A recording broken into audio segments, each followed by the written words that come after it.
Have you heard about the marvelous honey badger? The terror of the savannah and the craziest animal on Earth? Of course, at this point, you probably know that honey badger is a badass, and it fears no one.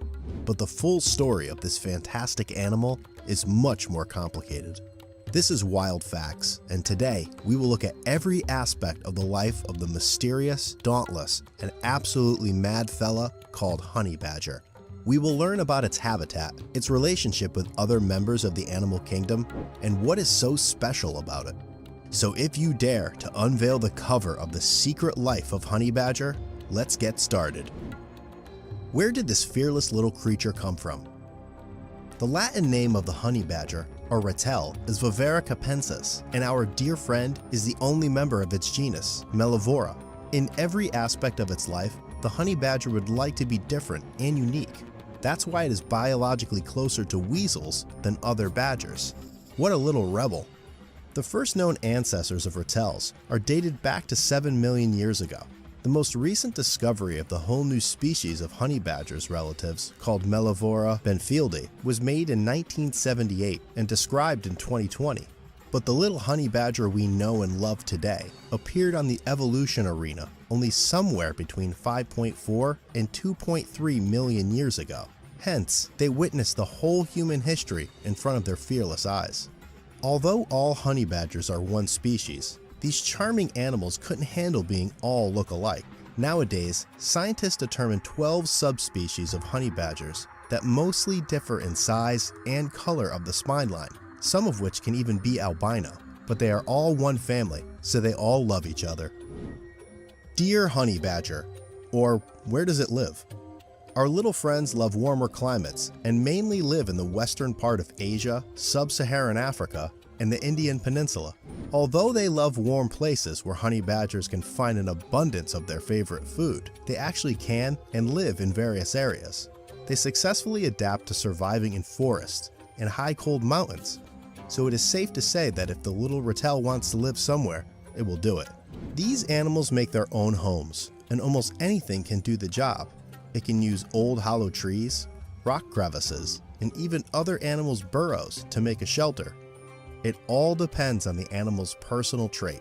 But if a little honey badger can't find something fitting its high standards, our fellow will dig his own burrow with its masterful hands with great claws.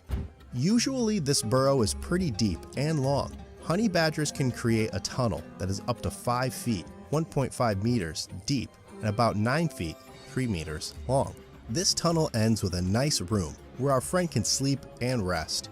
Ratels are loners and live on their own in these burrows. Only occasionally a couple of males can create a group for protection.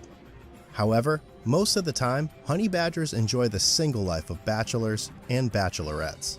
I bet these rooms for one and burrows look pretty nice, and if not, I wouldn't dare to tell it to a honey badger. The honey badger's impeccable appearance. Most ratels rock incredibly thick and sparse black fur only, with one splash of color on its spine, stylish white line. As I mentioned, this line can be thinner or thicker depending on the subspecies, but one of them, MC catteni, doesn't have this line at all, and it is completely black. Honey badgers are the biggest terrestrial mustelids in Africa, and they surely are proud of this title.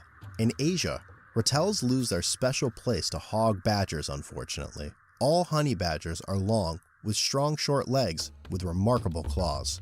On average, an adult male honey badger will weigh somewhere between 14 to 35 pounds, 6.4 to 16 kilograms, depending on the subspecies, with an average weight of about 20 pounds, 9 kilograms. As for females, despite really similar size to males, they are lighter and usually weigh from 11 to 22 pounds, 5 to 10 kilograms.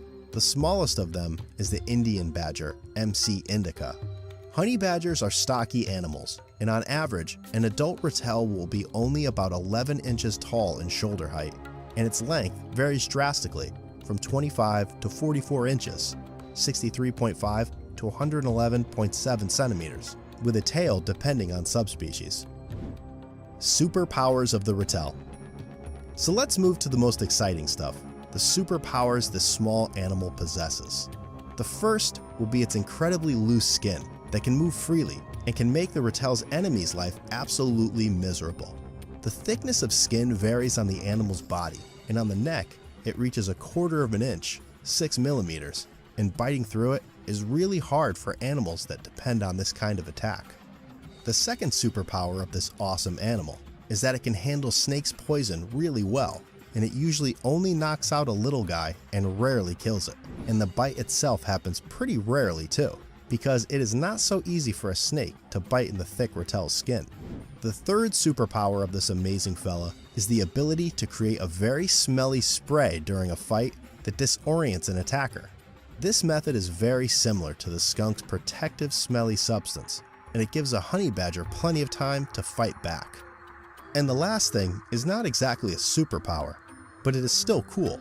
I refer here to their incredible survival abilities. Honey badgers are really adaptable, and they can swim, climb on the trees, and even make little holes to gather rainwater when needed. That's absolutely a brilliant little survivor. What's on honey badger's plate? Rattels are primarily carnivores, and they prey on all kinds of animals to fill up their bellies. They usually prefer mice, insects, snakes, birds, and turtles. Their small teeth are strong enough to crush turtle shells, which is too much even for crocodiles. Unlike other mustelids, Rattels eat much more meat, but they still occasionally love to bite into fruit, berries, or roots. Of course, the animal's favorite delicacy, that even gave its name to our dear fella, is honey. When they have a chance, honey badgers attack hives and eat all of the honey and larvae there. A little guy's thick skin is strong enough to handle bees' bites, so a honey badger couldn't care less when the insect starts stinging it. That's absolutely badass. The honey badger versus the world. This animal got numerous gifts from nature, and they make it absolutely fearless. Even the Guinness Book of World Records recognizes that. In the wilderness, such an animal like the honey badger should have many predators happy to kill and eat, right? Well, wrong, because most of the time, other carnivores try not to fight this crazy fella, because it is very hard to handle it. We have documented cases when Rattels attacked crocodiles, cows, bulls, and even lions, and most of the time, our much smaller friend comes as a winner in these battles. A combination of its fearless attacking nature, extraordinary thick and loose skin, and various protective mechanisms give a honey badger an extreme advantage against almost any predator in the world. And even if a predator kills honey badger, its thick skin is really hard to eat, so Rattels are not good as food either. It is now obvious that only crazy ones are dumb enough to attack an innocent honey badger. Rattels and humans. Of course, even an apex predator can be conquered by the creatures who hold the most power in their hands, humans. Relationships between humans and honey badgers are not easy. Rattels love attacking poultry, and sometimes even cattle, and they are known for their surplus killing habit. People that live in the honey badger's natural habitat set traps and kill the Rattels if they see them near their homes. Also, our little friends are reservoirs for rabies, so people may even kill them in the wilderness, even when honey badgers pose no danger to a particular person. Luckily, honey badgers are primarily nocturnal animals, and they prefer resting in their caves during days and do not meet any humans on their way. It also helps these animals avoid many fights with other big and powerful predators of their habitat, because almost all of them hunt in daylight. Did you like this in-depth story about the most fearless animal on Earth? What other absolute nuts of this animal kingdom would you like to see in our other videos? Leave our comments down below. Until the next time, farewell.